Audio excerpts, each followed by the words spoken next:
12 News at 6 starts this Wednesday night with Decision 2022 and the craziness and chaos unfolding in Cochise County. The Republican-controlled county board's refusal to certify their election results could harm voters and Republican candidates and even lead to criminal charges.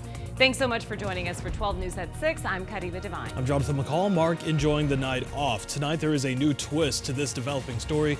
The Cochise County Board of Supervisors says they cannot find a lawyer willing to defend them for a court hearing set for tomorrow afternoon. Team 12's Brahm Resnik joins us in studio, and he's been following this saga now for weeks.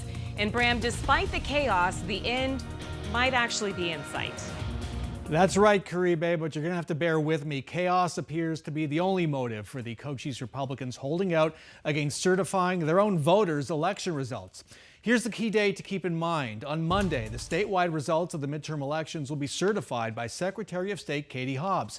The Cochise County Board blew off last Monday's deadline for certifying the county's results. It now appears to be blowing off a scheduled court hearing at 1 p.m. Thursday that could force the board to approve the results. Late today, the board formally scheduled a 10 a.m. meeting for Friday to hear from election critics and then vote on certifying the results. That could end this stunt in time for Monday's state certification. All this as the county board's Republicans are besieged by calls from two former top Arizona prosecutors to bring criminal charges against them. And today, there's the embarrassment of apparently failing to find a lawyer to defend the board in court Thursday from a lawsuit brought by Katie Hobbs. My conclusion is that they're not finding a lawyer because there's no reputable lawyer who will take on essentially a non-case.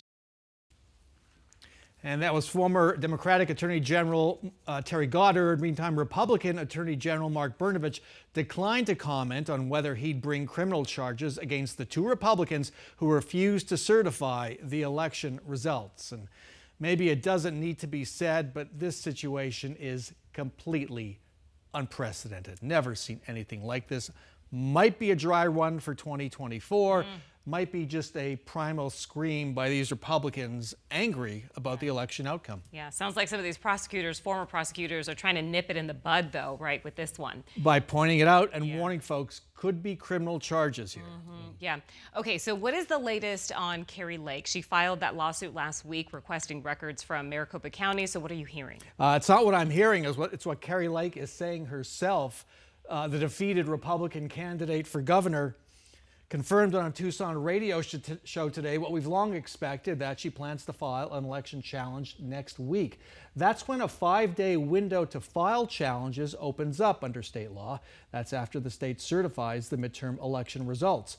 Those results will show Governor-elect Katie Hobbs beat Lake by 17,000 votes.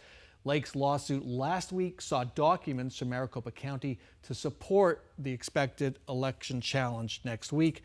So as you've heard us say before, a long way to go before we're done with this election. All right, we'll see what happens tomorrow afternoon. Yep. All right, Brahm, thanks so much. Sure thing.